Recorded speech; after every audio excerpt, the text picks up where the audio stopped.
நாங்கள் உங்களுக்கு நன்றி தெரிவிக்கின்றோம். உங்களுடைய சமூகத்துக்காகவும் உங்களுடைய கிருபைக்காகவும் ஆண்டவரே, உடைய வார்த்தையை கற்றுக்கொள்வதற்கு நீங்க கொடுத்திருக்கிறதான இந்த நல்ல சந்தர்ப்பத்திற்காகவும் நாங்கள் உங்களுக்கு நன்றி என்று சொல்லுகிறோம். பிதாவே, நாங்கள் அநேக நேரங்களிலே தேவனே, அநேக போராட்டங்கள் உபத்திரவங்கள் மத்தியிலே நாங்கள் வாழ்ந்தாலும் கூட ஆண்டவரே, உம்முடைய கரத்தின் கூடாக ஆண்டவரே எங்களை ரட்சித்ததுக்காக நன்றி. இயேசு கிறிஸ்துவின் கிருபையும் அந்த அன்பும் எங்களோடு கூட தொடர்ந்து இருப்பதற்காக நன்றி செலுத்துகிறோம். ஆண்டவரே, இந்த நாளிலே கற்றுக்கொள்வதற்கு எங்களுடைய மனதை எங்களுடைய சிந்தனைகளையும் நீரை திறந்தருளும். ஆண்டவரே, உம்முடைய வார்த்தையை பிதாவே கற்றுக்கொள்வதற்கு எங்கள் எல்லாருக்கும் உலகம் முழுவதிலும் இருப்போருக்கும் இந்த வார்த்தையை கொண்டு செல்வதற்கும் எங்களுக்கு உதவி செய்வீராக. இந்த ஆரம்பத்திலிருந்து முடிவு மற்றும் ஆண்டவரே, இந்த பாடத்துக்கூடாக யெகோவா ஷம்மா தேவன் இங்க கிரியை செய்யும்படியாக, எங்களுக்கு உதவி செய்யும்படியாக, வழிநடத்தும்படியாக உம்முடைய கருத்து கூடாக எங்கள் அனைவரையும் ஒப்புக் கொடுக்கிறோம். இயேசு கிறிஸ்துவின் நாமத்தினாலே ஆமேன். உங்கள் அனைவருக்கும் இனிய நாளாய் அமையட்டும் என்று நான் பிரார்த்திக்கின்றேன். நாங்கள் கற்றுக்கொண்டு இருக்கின்ற பாடத்திட்டமானது பாபிலோனியமும் அதே போல மீட்பின் சரித்திரத்தை குறித்தோம். அதன் இரண்டாவது பகுதியை நாங்கள் இப்போது கற்றுக்கொள்ளப் போகின்றோம். முதலாவது பகுதியிலே நாங்கள் கற்றுக்கொண்டோம் பாபிலோனிய குறித்தும் அங்கே வம்சவழியில குறித்தும் பாடத்தில் கற்றுக்கொண்டோம். நாங்கள் கற்றுக்கொண்ட காரியங்களுக்கு கூட நாங்கள் பார்த்தோம். காயின் தேவனுடைய சமூகத்தை விட்டு விலகி அவனுக்கு ஒரு நகரத்தை கட்டி அவனுக்கென்று அவன் வாழ்ந்ததை பார்த்தோம். அது நிம்ரோத்தின் கிரியைகளை பார்த்தோம். காயினோடு கூட நிம்ரோத்தினுடைய அந்த காரியங்கள் செயல்பாட்டை பார்த்தோம். அப்புறம் பாபேல் கோபுரம் கட்டப்படுகிறது. அந்த காலத்துல மனுஷனுடைய பிளவுகள் பெலைத்துடைய வாழ்க்கை இப்படியாய் இருந்தது. யொக்தா ஆவிக்குரிய மனுஷர்களோடு இருந்த தொடர்பற்ற காரியங்கள், அவர்கள் அதை விட்டு விலகி அவர்கள் ஆவிக்குரிய பரம்பரைக்கு எப்படிப்பட்ட உரிமைகளை கொண்டு வந்தார் என்பதை குறித்தும் நாங்கள் பார்த்தோம். அதே போல ஈப என்கிறவர் தான் முதலாவது இந்த கோபுரத்தை கட்டுவதிலிருந்து விலகி நின்றவர். இந்த யொக்தா அவருக்குடாக ஆவிக்குரிய பரம்பரை கட்டியெழுப்பப்படுகின்றது. ஆக நாம் இன்றைக்கு பார்க்க போகிறோம் பாபிலோனிய காரியத்தோடு ஆபிரகாமோடு உள்ள தொடர்பை குறித்து பார்க்கும். பாபிலோனும் மீட்பின் சரித்திரம் என்கிற தலைப்பின் காரியத்திலே பிரதானமாய் பார்க்க போகிறோம். அதை தொடர்ந்து அதோடைய உப தலைப்பு நாங்கள் பார்ப்போம். பாபிலோனியம் ஆபிரகாமும். யோசுவா புத்தகத்துக்கு நாங்கள் திருப்பிக் கொள்வோம். யோசுவா 24வது அதிகாரம் 2வது வசனத்தை நாங்கள் பார்ப்போம். அப்பொழுது யோசுவா சகல ஜனங்களையும் நோக்கி, இஸ்ரவேலின் தேவனாகிய கர்த்தர் சொல்லுகிறது என்னவென்றால், பூர்வத்திலே உங்கள் பிதாக்களாகிய ஆபிரகாமுக்கும் நாகோருக்கும் தகப்பனான தேராகு என்பவன் நதிக்கு அப்புறத்திலே குடியிருந்த போது அவர்கள் வேறு தேவர்களை சேவித்தார்கள். நாங்கள் காணக்கூடியதா இருக்கிறது, அவர்கள் வேறு தெய்வங்களை வணங்கினார்கள் என்று சொல்லப்படுகின்றது. இந்த இடத்துல உண்மையாக இஸ்ரவேல் ஜனங்கள் பல வருடங்களாக அடிமைத்தனத்தில் இருந்து, அவர்கள் அடிமைத்தனத்திலிருந்து விலகி வனாந்திர பயணத்தின் போது அவர்கள் வாக்குத்தத்த வசனத்துக்குள் வந்து அங்கே அந்த தேசத்தை இஸ்ரவேல் தேசத்துக்கு பங்கு கொடுக்கப்படுகிறது. இந்த காரியம் யோசுவாவின் கடைசி ஆலோசனையாக காணப்படுகின்றது.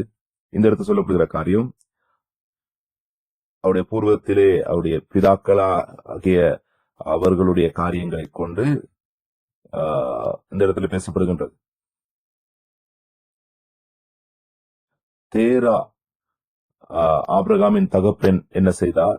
அவர் அந்நிய தெய்வங்களுக்கு அங்கே வழிபாட்டில் அவற்றோடு ஊழியங்களை செய்தவராய் இருக்கிறார்.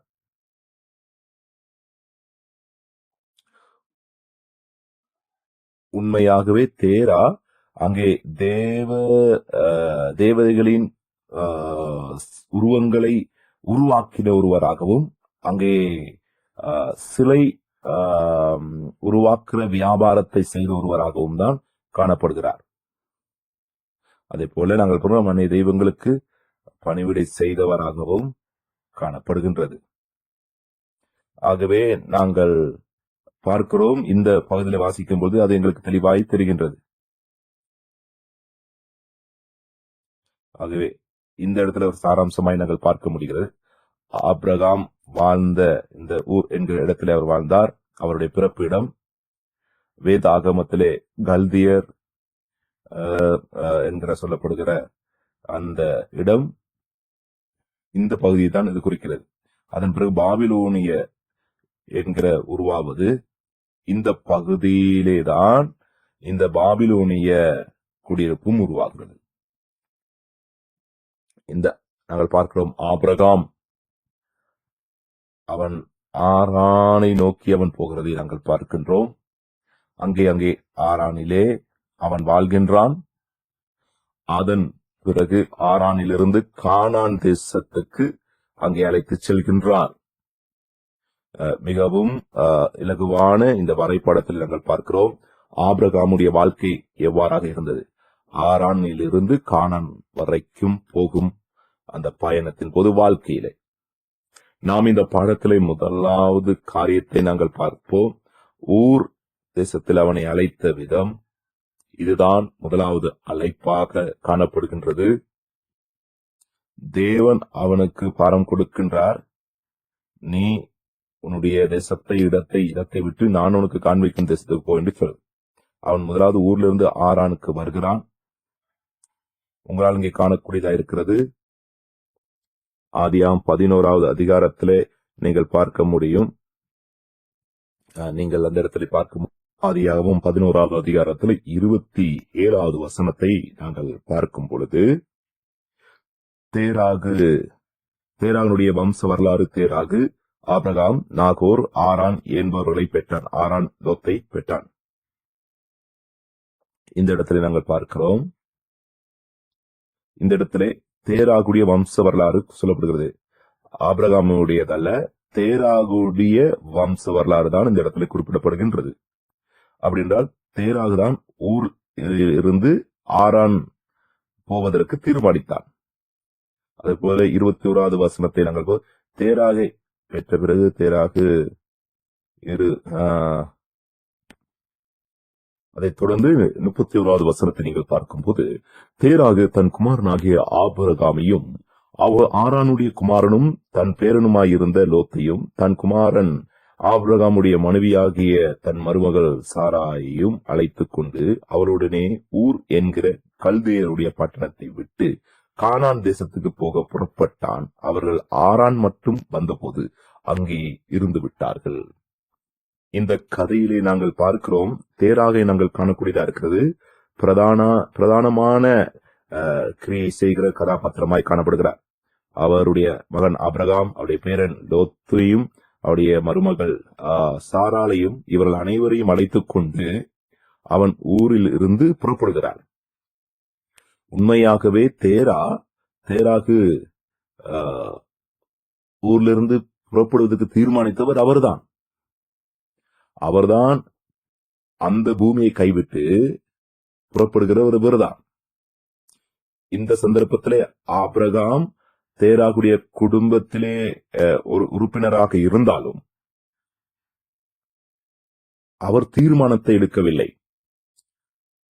நாங்கள் அதற்கு காரியங்களை பார்க்கணும். ஆனால் அதனுடைய பின்னணி நீங்கள் பார்க்கும் பொழுது தன்னுடைய குடும்பத்தை விட்டு விலக வேண்டும் என்பது அது மிகவும் ஒரு இக்கட்டான ஒரு சூழ்நிலையிலிருந்து அந்த காரியத்தை செய்கிறார்.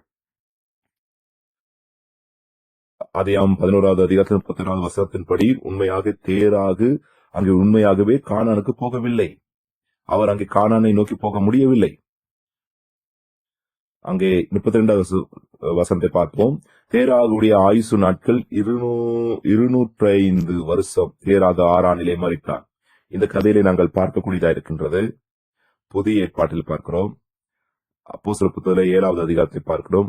3-4 வசனங்கள் சொல்கிறதை பார்க்கும்போது இந்த ஸ்தேவனுடைய இந்த பிரசங்கத்தை பார்க்கும்போது ஸ்தேவனை கல்லெறிந்து கொல்லப்படுகிற சந்தர்ப்பத்திலே அவன் சேஷித்த ஒரு பிரசங்கம்.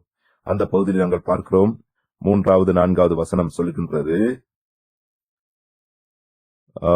நீ உன் தேசத்தையும் உன் இனத்தையும் விட்டு புறப்பட்டு நானும் உனக்கு காண்பிக்கும் தேசத்துக்கு வா என்றார். அப்பொழுது அவன் கல்தேயா தேசத்தை விட்டு புறப்பட்டு காரானூரிலே வாசம் பண்ணினான். அவனுடைய தகப்பன் மறைத்த பின்பு அவ்விடத்தை விட்டு நீங்கள் இப்பொழுது குடியிருக்கிற இந்த தேசத்துக்கு அவனை அழைத்துக் கொண்டு வந்து குடியிருக்கும்படி செய்தார். அங்கே கல்தியாருடைய தேசத்திலிருந்து ஊர் தேசத்துக்கு வரும்பொழுது அங்கே ஆபிரகாமுக்கு தேவன் வெளிப்படுகிறார். ஆனால் தீர்மானம் எடுத்தவர் தேராகதான் ஊரிலிருந்து வருவதற்கு தீர்மானித்திருந்தார். ஆனால் இந்த இடத்துல பார்க்கிறோம், தேவன் ஆபிரகாமுக்கு வெளிப்படுகிறார். அதுவரைக்கும் அவர் தேராகுடைய வீட்டில்தான் அவர் வாழ்ந்து கொண்டிருந்தார். ஆனால் நாங்கள் பார்க்கக்கூடியதா இருக்கிறது, இந்த இடத்துல சிஷ்யமாக தேவன் பேசும் பொழுது அவருக்கு கூறுகிற காரியம் என்னவென்றால் பிதாவினுடைய வீட்டை விட்டு வெளியே வா என்று கூறுகிறார். பிதாவின் வீட்டை விட்டு. ஆகவே அதற்கான காரணம் என்ன?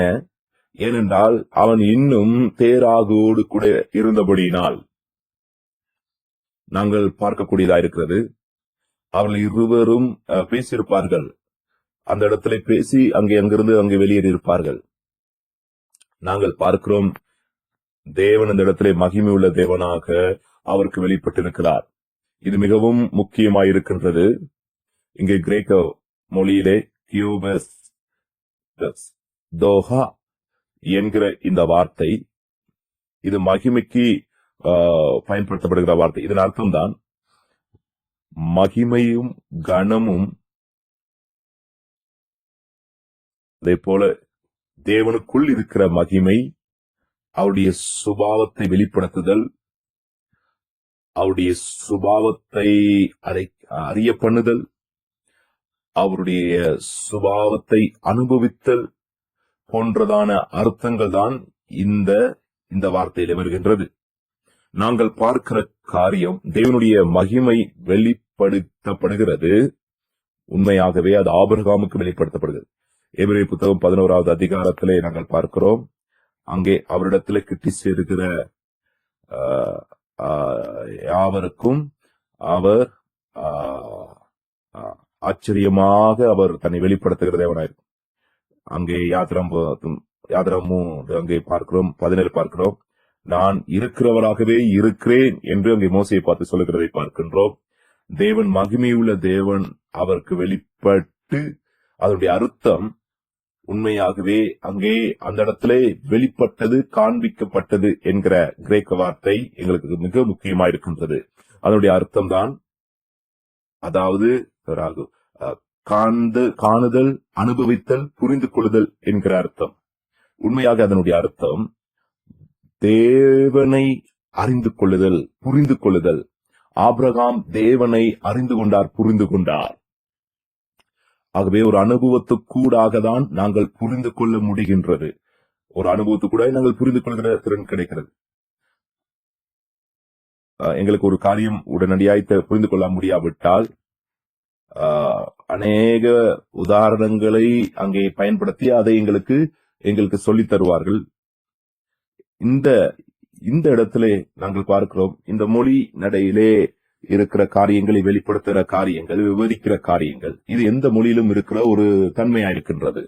உண்மையாகவே தேவன் அங்கு இருக்கிற வண்ணமாகவே இருக்கிற தேவனாக இருக்கின்றார்.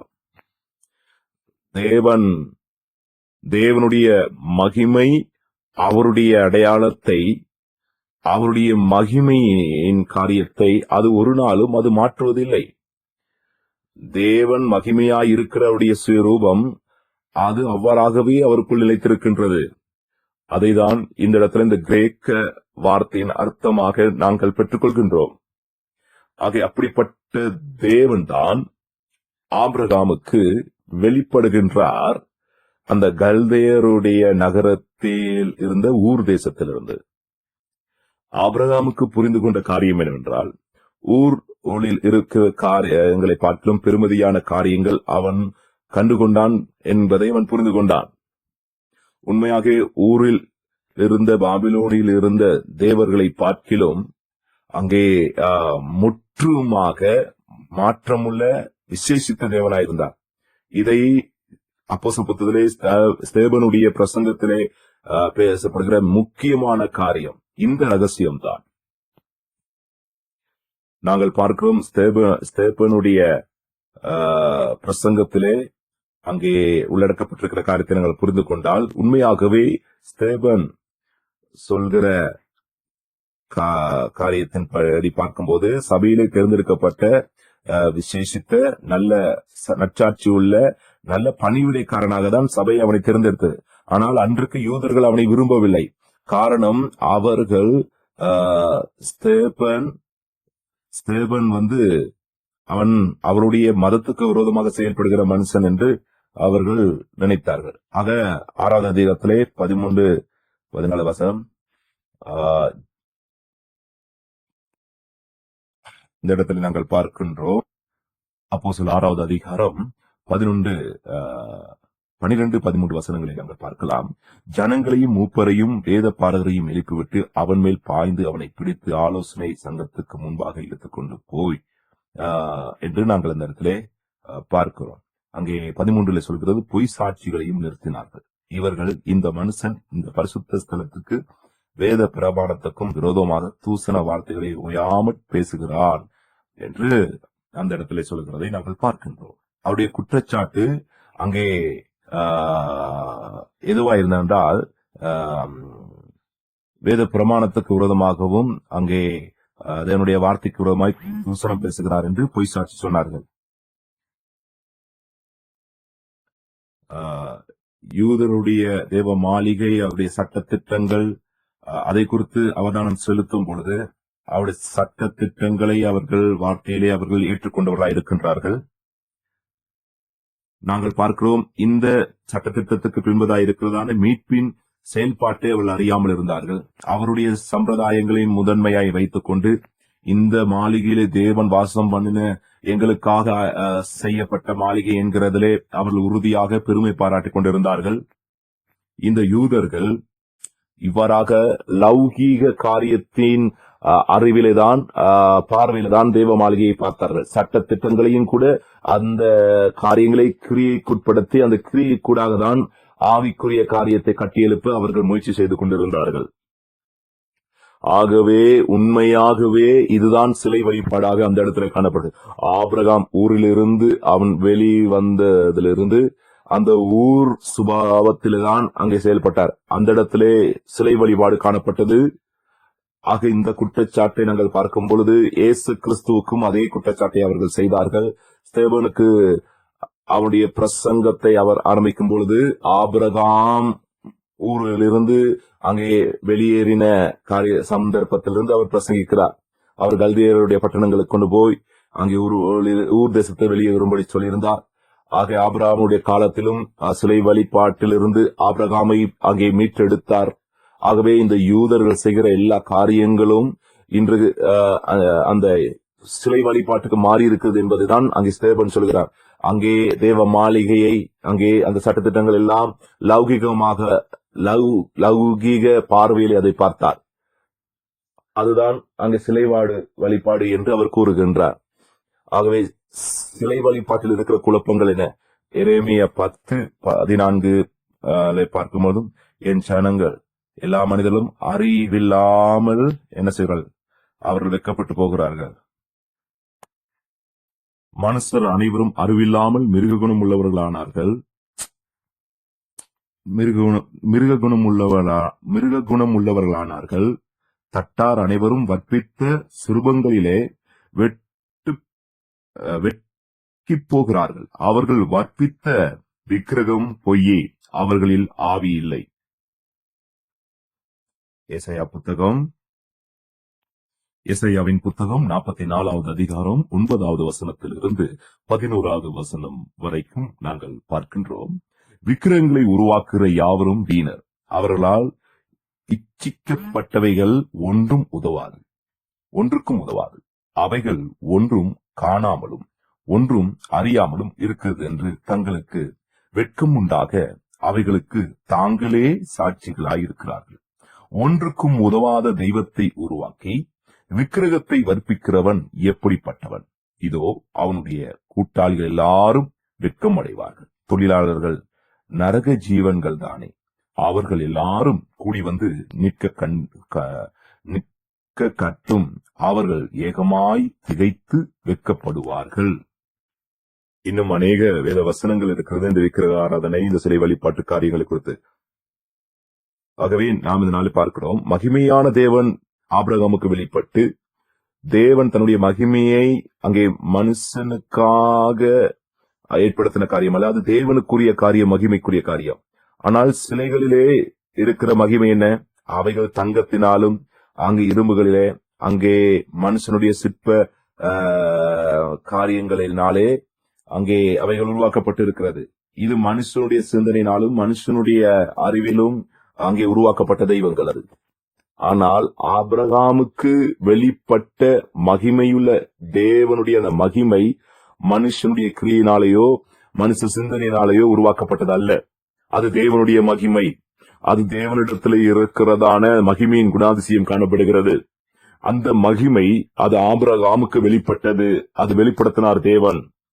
அந்த காலத்திலே நாங்கள் பார்க்கிறோம், அங்கிருந்ததான எல்லா மதங்கள் அவருடைய நம்பிக்கைகள் எல்லாம் இருக்கும் பட்சத்திலே ஆபிரகாம் தேவனுடைய மகிமை கண்டார்.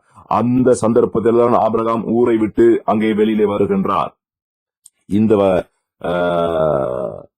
படங்களில் நாங்கள் பார்க்கிறோம், ஆபிரகாமுடைய காலத்திலே ஊர் தேசத்தில் இருந்த பிரசித்த பெற்ற அந்த தேவ மாளிகை, இது சூரிய கடவுளுக்கு வணக்கம் செய்த அவற்றை ஆராதித்த ஒரு கோவிலாக காணப்படுகிறது. ஆகவே இந்த ஊர் பிரதானமான தேவனாக காணப்பட்டன. இவ்வாறாக பல தெய்வங்கள் பல தரப்பட்ட இவ வழிபாடுகள் அந்த இடத்துல காணப்பட்டது. ஆபிரகாமுடைய தகப்பனாகிய தேராகு இந்த நானா தேவனை அங்கே வழிபட்டார் என்கிற காரியம் வெளிப்படுகிறது. ஆகவே இந்த தெய்வங்களை குறித்து நாங்கள் சற்று காரியங்களை பார்க்கலாம். இந்த தெய்வங்களை குறித்து நாங்கள் பார்க்கும் பட்சத்தில் அதனுடைய அர்த்தப்படுகிற காரியம், அங்கே ஒரு மாற்றுடைய முகம், இதுதான் அதனுடைய தலை. அதே போல அவள் வழிபட்டு கொண்டிருக்கிற காரியங்கள் இதற்குத்தான் வழிபாடு செய்திருக்கிறார்கள். அவர்கள் செழிப்பை கொடுக்கும் தெய்வமாக, பிரசத்தத்தை கொடுக்கிற தெய்வமாக இந்த தெய்வத்தை வெளிப்பட்டிருக்கிறார்கள். அங்கே ஞானத்தின் தெய்வம் என்று அவர்கள் பெயரும் இட்டிருந்தார்கள். ஆகவே நான் உங்களுக்கு காண்பித்த காரியத்தில் இந்த கோவிலிலே இந்த கோவில் நாங்கள் பார்க்கும் பொழுது அந்த கோவிலை அங்கு பிரதான வெளிச்சத்தின் இடம். உண்மையிலேயே இரவிலே மனிதர்கள் போகும்போது வெளிச்சத்தை கொடுத்தது நிலவு. ஆக நமஸ்காரம் பண்ணுகிற இடமாக, கல்தியருடைய இடமாகிய ஊர், இங்கே மெசபொத்தேமியா முழுவதிலும் அவனுடைய ஆதிக்கம் காணப்பட்டது. அப்படிப்பட்ட பின்னணியிலேதான் தேவன் ஆபிரகாமுக்கு தன்னை வெளிப்படுத்தி அந்த தேசத்தை விட்டு விலகும்படி ஆபிரகாமை அழைக்கின்றார். ஆபிரகாம் தேராக இடத்திலிருந்து வெளிவந்து கானானை நோக்கி போக வேண்டும். ஆனால் இங்கே கானானுக்கு போவதற்கு முன்பதாக இவர்கள் இடையிலே நிற்கிறார்கள். அவர்கள் நிற்கிற இடம் என்ன? ஆரானிலே நின்று விடுகிறார்கள். அங்கே ஆரானில பிரதான தெய்வம் சின். இந்த தெய்வங்கள் ஊர் தேசத்தில் நமஸ்கரித்த தெய்வங்கள். ஆரானிலே பிரதான கோவிலாக மகிழ்ச்சியின் வீடு என்கிற கோவில் காணப்படுது. நீங்கள் தொல்பொருள் ஆய்வு காரியங்களை நீங்கள் பார்க்கும் பொழுது இந்த சிங்க் என்கிற தெய்வத்துடைய காரியங்களை குறித்து, இந்த சுமேரியா நானா அகேனியா என்கிற வார்த்தையின்படி சின் என்கிற அர்த்தம் இந்த இடத்துல சொல்லப்படுகிறது. ஊர், ஆரான், இந்த இரண்டிலும் ஒரே தெய்வ வழிபாடுதான் காணப்பட்டிருக்கிறது. இந்த நிலவு வழிபடுகிறதான இந்த வழிபாடு அங்கே இந்த இடங்களிலே பிரதானமான வழிபாட்டு இடமாக அங்கே ஆரானை தெரிந்து கொண்டு அந்த இடத்துல ஒரு கோவிலை கட்டுகிறார்கள். நாங்கள் இந்த இடத்துல பார்க்கிறோம், இந்த சிலை வழிபாட்டுக்குரிய இந்த ஒரே தெய்வத்தை குறித்து பார்க்கிறோம். தேராகுடைய ஆபிரகாம் தேராக இடத்துல கேள்விப்பட்டு அங்கே ஹாரானில வந்து, ஆனால் இங்கே வந்து பார்க்கிறோம் ஹாரானில வந்து அங்கே தங்குற. இது தென்பகுதியிலே காணப்படுகிற பிரதானமான ஒரு நகரம். இந்த இடத்துல வாழ்வதற்கான நல்ல ஒரு சூழல் நிறைந்த ஒரு இடமாக காணப்படுகிறது.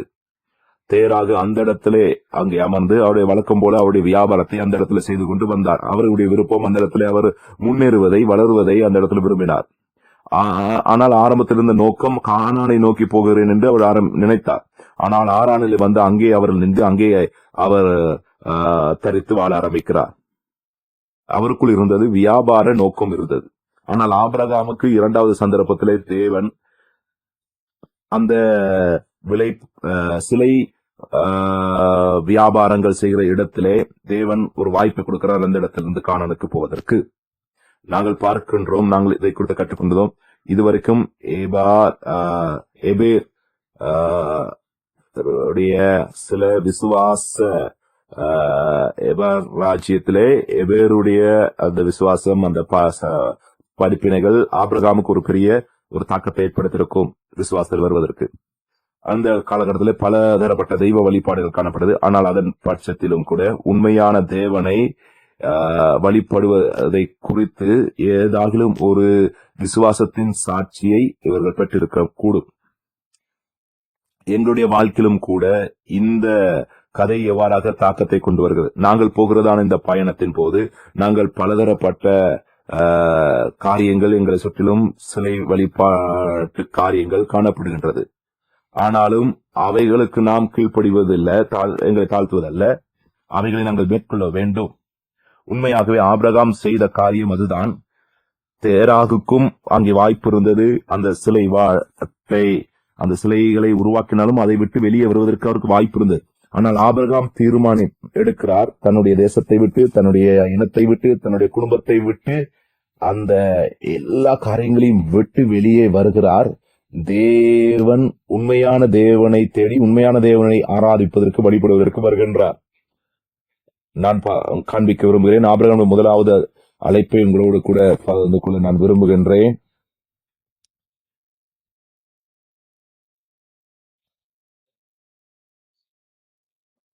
அப்போஸ்தலர் 4:4. அப்பொழுது அவன் கல்திய தேசத்தை விட்டு புறப்பட்டு காரானூரிலே வாசம் பண்ணினான். அவனுடைய தகப்பன் மரித்த பின்பு அவ்விடத்தை விட்டு நீங்கள் இப்பொழுது குடியிருக்கிற இந்த தேசத்துக்கு அவனை அழைத்துக் கொண்டு வந்தார் என்று பார்க்கிறோம். இந்த இடத்துல பார்க்கிறோம் தகப்பன் மரித்த பிற்பாடு என்று பார்க்கிறோம்.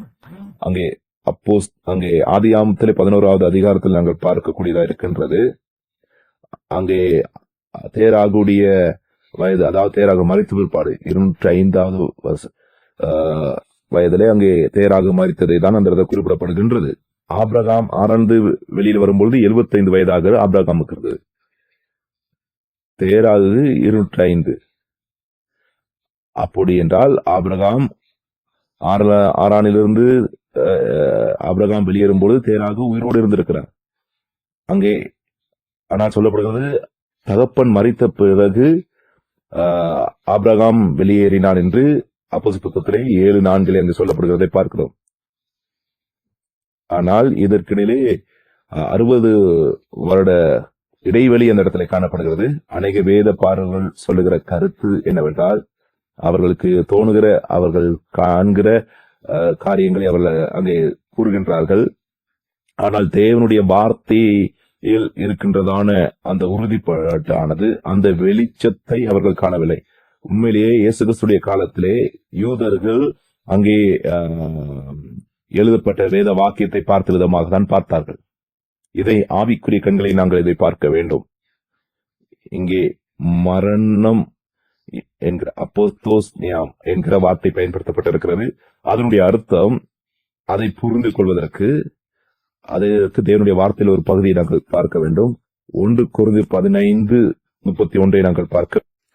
1 கொரிந்தியர் 11வது அதிகாரம் அங்கே 31வது வசனம். நான் அனுதினமும் சாகிறேன், அதை நம்முடைய கர்த்தராகிய கிறிஸ்துவினால் உங்களை குறித்து நான் பயன்படுத்துகிற மேன்மையை கொண்டு சத்தியமாய் சொல்லுகிறேன் என்று இந்த இடத்துல பார்க்கிறோம். பவுல் சொல்ற அந்த இடத்துல நான் அனுதினமும் சாகிறேன் என்று அங்கே கூறுகிறதை பார்க்கின்றோம்.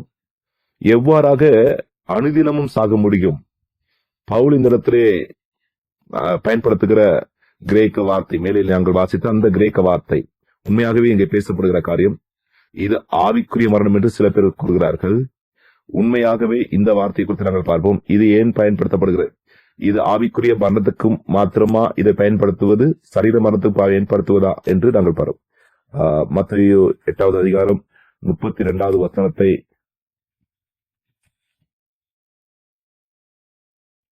மத்தேயு 8வது அதிகாரம் 32வது வசனம். அதற்கு அவர் போங்கள் என்றார். அவைகள் புறப்பட்டு பன்றி கூட்டத்தில் போயின. அப்பொழுது பன்றி கூட்டம் எல்லாம் உயர்ந்த மேட்டிலிருந்து கடலிலே பாய்ந்து ஜலத்தில் மாண்டு போயின. இந்த இடத்துல நாங்கள் பார்க்கக்கூடியதா இருக்கின்றது, அந்த பன்றிகள் எல்லாம் மரித்து போகின்றது. இந்த இடத்துல பயன்படுத்தப்படுகிற இந்த மேலே பயன்படுத்திருக்கிற இந்த கிரேக்க வார்த்தை தான் பயன்படுத்தப்படுகிறது. இந்த ஊர்களுக்கு, இந்த பன்றிகளுக்கு ஆவிக்குரிய மரணம் இருக்கிறதா? முடியாது, இல்லை. அவை இந்த கிரேக்க வார்த்தையானது இது தர்க்க ரீதியான ஒரு வார்த்தையாய் காணப்படுகின்றது. இந்த வார்த்தையினுடைய காரியத்தை நாங்கள் சரியாய் புரிந்து கொள்வோம். உண்மையாக இந்த வார்த்தை இன்னும் 2 வசனங்கள் இணைக்கப்பட்ட வார்த்தை. அப்போ என்பது வெளியிலே, பெனிஸ்கோ என்பது பெனிஸ்கோ. இந்த 2 வார்த்தை இரண்டும் ஒன்றாக வரும் பொழுது இந்த இடத்திலே கட்டியெழுப்பப்படுகிறது. அதனுடைய அர்த்தம் மரித்து போகிற காரியத்திலே விலகியிரு, மரித்து போவீர் என்பதை உணர்ந்து விலகியிரு. அதாவது மரணத்திலிருந்து விலகுதல், மரணத்திலிருந்து விலகுதல் என்கிற அர்த்தத்தை இருக்கிறது. ஆகவே அப்போஸ்தலர் 7:4வது வசனம் சொல்லுகிற பிரகாரமாக நாங்கள் பார்க்கும் பொழுது, தன்னுடைய தகப்பன் தேராகுடைய மரணத்துக்கு பிறகு என்று சொல்லும் பொழுது, ஆபிரகாம் தன்னுடைய இருதயத்திலே தன் தகப்பன் மரித்து விட்டார் என்பதை நினைத்து அந்த இடத்தை விட்டு விலகுகிறார். அதுதான் அந்த இடத்துல வருகிற அர்த்தம். அந்த இடத்திலே தகப்பன் மரித்து போனார் என்கிற நினைவிலே அவர் அந்த இடத்தை விட்டு விலகி போகிறதை பார்க்கிறோம். இது ஒரு விதத்திலே கிறிஸ்து இயேசுடைய மரணத்தோடு தொடர்புடைய காரியமாக நாம் இதை காண முடிகின்றது. ஆகவே இந்த காரியத்தை நாங்கள் பார்க்கின்றோம். இந்த பகுதியிலே இறுதியாக அங்கே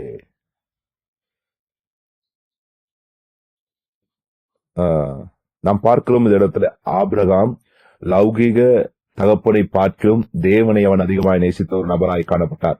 ஆகவேதான் அவர் ஆரானை விட்டு அவர் வெளியேறுகிறார். ஆதியாகமம் 22:16 பார்க்கிறோம். உன்னுடைய ஒரே குமாரனை கொண்டு சென்று இதை செய் என்று சொல்லுகிறார். ஆபிரகாம் தன்னுடைய மகனை பார்க்கும் தேவனை அதிகமாய் நேசித்தார். ஆகவே நாங்கள் காணக்கூடியதா இருக்கின்றது, அவர் ஆரானிலிருந்து அவர் வெளியேறும் பொழுது தேவன் அவனை எங்கே கொண்டு செல்வார் என்பதை அறியாமல் புறப்பட்டார். அங்கே தேசத்தை குறித்து அந்த காரியங்களை குறித்து சொல்லியிருந்தாலும் அவர் எங்கே போகிறது அவர் அறியாமல் இருந்தார். உண்மையாகவே ஆரானிலிருந்து அவள் வெளியேறுகிறார்.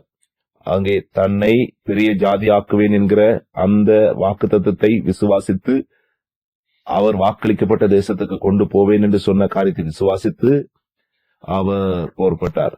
அதே போல அவருடைய மகன் ஈசாக்கை பலியிட்டாலும் தேவனுக்கு முடியும், தன்னுடைய பரம்பரையை முன்னோக்கி கொண்டு செல்ல தேவனாலே கூடும் என்று அவர் விசுவாசித்தார். இப்படிப்பட்ட விசுவாசத்தின் காரணத்தினால்தான் தேவன் உங்களிடத்திலும் என்னிடத்திலும் அதை தான் இன்றைக்கு எதிர்பார்க்கிறார். கலாத்தியர் 3 பார்க்கும்போது அங்கே விசுவாசத்தில் இருக்கிறவர்கள் எல்லாரும் ஆபிரகாமுக்கு சந்ததியா இருக்கிறோம் என்று பார்க்கிறோம். 9வது வசனத்திலையும் பார்க்கிறோம். அங்கே 29 நீங்கள் கிறிஸ்துக்குள் நீங்கள் ஆபிரகாமின் வம்சத்துக்குரியவராய் இருக்கிறபடியால் நீங்கள் வாக்குகளிக்கப்பட்ட தேசத்துக்கு உரிமைக்காரர்களாய் இருக்கிறது என்று சொல்லப்படுகிறது.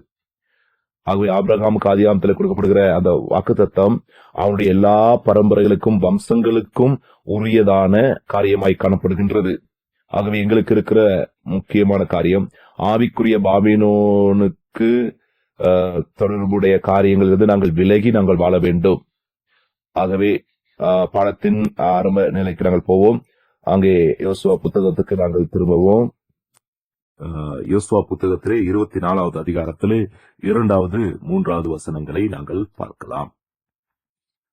அப்போது யோசுவா சகல ஜனங்களையும் நோக்கி, இஸ்ரவேலின் தேவனாகிய கர்த்தர் சொல்கிறது என்னவென்றால், பூர்வத்திலே உங்கள் பிதாக்களாகிய ஆபிரகாமுக்கும் நாகோருக்கும் தகப்பனான தேராகு என்பவன் நதிக்கு அப்புறத்திலே குடியிருந்த போது அவர்கள் வேறு தேவர்களை சேவித்தார்கள். நான் நதிக்கு அப்புறத்தில் இருந்த உங்கள் தகப்பனாகிய ஆபிரகாமை அழைத்துக் கொண்டு வந்து அவனை கானான் தேசம் எங்கும் சஞ்சரிக்க செய்து அவன் சந்ததியை திராட்சையாக்கி அவனுக்கு ஈசாக்கை கொடுத்தேன். தேவனுக்கூடாக யோசுவா அங்கு காண்பிக்கிற காரியம், ஆபிரகாமை அழைத்து அவருடைய வம்சத்தை பெருக்கி அவர்களுக்கு வாக்களிக்கப்பட்ட தேசத்தை எப்படி கொடுத்தார் என்பதை குறித்து அங்கே காண்பிக்கிறார்.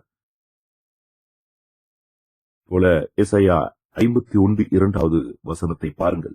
உங்கள் தகப்பனாகிய ஆபிரகாமையும் உங்களை பெற்ற சாராளையும் நோக்கி பாருங்கள். அவன் ஒருவனாய் இருக்கையில் நான் அவனை அழைத்து அவனை ஆசீர்வதித்து அவனை பெருக பண்ணினேன். நாங்கள் ஆபிரகாமுடைய வாழ்க்கையிலே முழுமையாக நாங்கள் பார்க்கிறோம். அவருடைய பயணத்தை பார்க்கிறோம். அவருடைய வாழ்க்கையின் சம்பவங்களை பார்க்கக்கூடியதா இருக்கின்றது. அவன் ஒருவனாக இருக்கும் பொழுது அவனை தேவன் அழைத்தார். அங்கே ஊரில் இருந்தும் ஆரானில் இருந்தோம். பிறகு தேவன் அவரை ஆசீர்வதித்து அவரை பெருக பண்ணுகிறதை நாங்கள் பார்க்கிறோம். தேவன் ஆபிரகாமை போல உங்களையும் இன்றைக்கு அழைத்திருக்கின்றார். அதுதான் எங்களுக்கு இருக்கிற நிலைப்பாடு. வெளிப்படுத்தல் 17:2 நாங்கள் பார்க்கலாம். வெளிப்படுத்தல் 18வது அதிகாரம் 2வது வசனத்தையும் பார்க்கலாம்.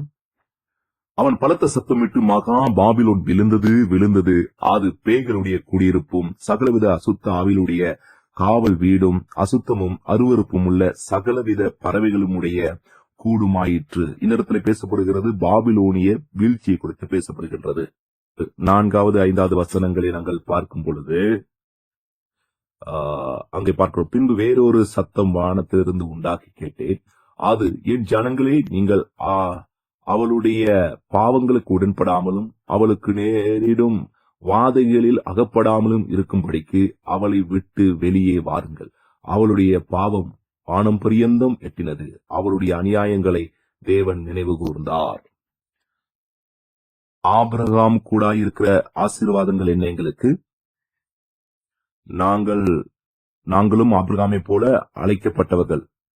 அவருக்கு போலவே எங்களுக்கும் உரிமைகள் உண்டு.